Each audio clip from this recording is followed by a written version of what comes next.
a person spend 2/3 of his income and he is able to save rupees 3,200 per month.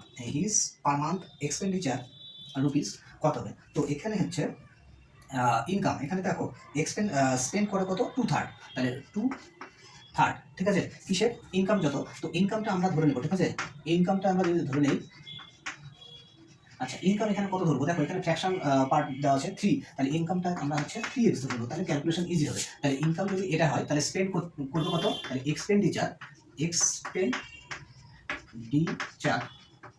মানে খরচ আর কি, তাহলে 3x into 3x, তাহলে এইটা হবে আমাদের কত 2x, তাহলে এক্সপেন্ডিচার হচ্ছে 2x, ঠিক আছে, এক্সপেন্ডিচার 2x, তাহলে সেভিং কত, তাহলে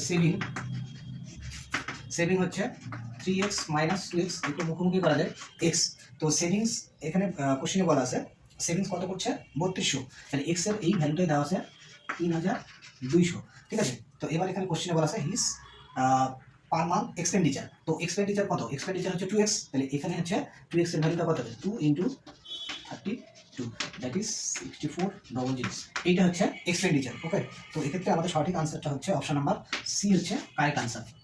আশা করি বুঝতে পারলে, খুবই সহজ ছিল।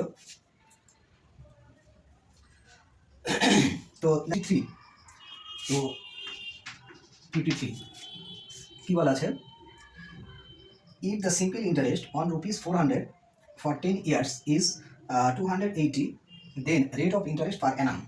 তো সিম্পল ইন্টারেস্টের অঙ্ক এগুলো মুখোমুখি করা যায়। তো আমাদের সিম্পল ইন্টারেস্টের ফর্মুলা আই ইকুয়াল টু, আমি একটু ডিটেলসে করছি, যারা নতুন দেখছো তাদের ক্ষেত্রে সুবিধা হবে, পিআরটি বাই 100। তো এক্ষেত্রে দেখো সিম্পল ইন্টারেস্ট আয়ের ভ্যালু দেওয়া আছে কত 228, তো পি মানে হচ্ছে কত 400, আর রেট অফ ইন্টারেস্ট এটা বের করতে হবে, টি হচ্ছে 10 ইয়ার্স, নিচে 100, তাহলে এই জিরো কাটা গেল, আর এই জিরো ক্যান্সেল হলো, ঠিক আছে। তো এইবার হচ্ছে এই জিরো কাটা গেল, এটা কাটলে 7, তাই এক্ষেত্রে ফাইনালি আমরা কী পেলাম আর ইকুয়াল টু 7, কোনো ঝামেলা নেই, ঠিক আছে। তো এটা খুবই সোজা, তাহলে অপশন নাম্বার এ হচ্ছে আমাদের কারেক্ট আনসার, ঠিক আছে। তো কোশ্চেন সহজই ছিল। তো এবার হচ্ছে যেহেতু কম্পিটিশন আমাদের হচ্ছে দিন দিন বাড়ছে, তো কোশ্চেনের লেভেল কিন্তু অনেকটাই, প্রায় এখানে যে লেভেলের কোশ্চেন আছে তার তুলনায় কিন্তু দ্বিগুণ একটু লেভেল হবে আর কি।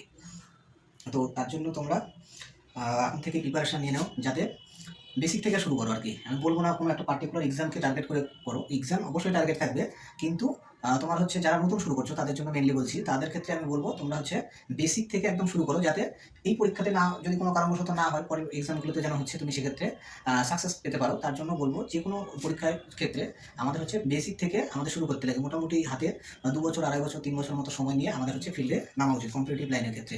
লাকিলি কারো ফার্স্ট অ্যাটেম্পটে হয়ে গেল সেটা আলাদা কথা, কিন্তু সবার যে লাক ফেভার করবে এমনটাও না। তো তার জন্য বেসিক থেকে করো, আমি এটাই বলবো।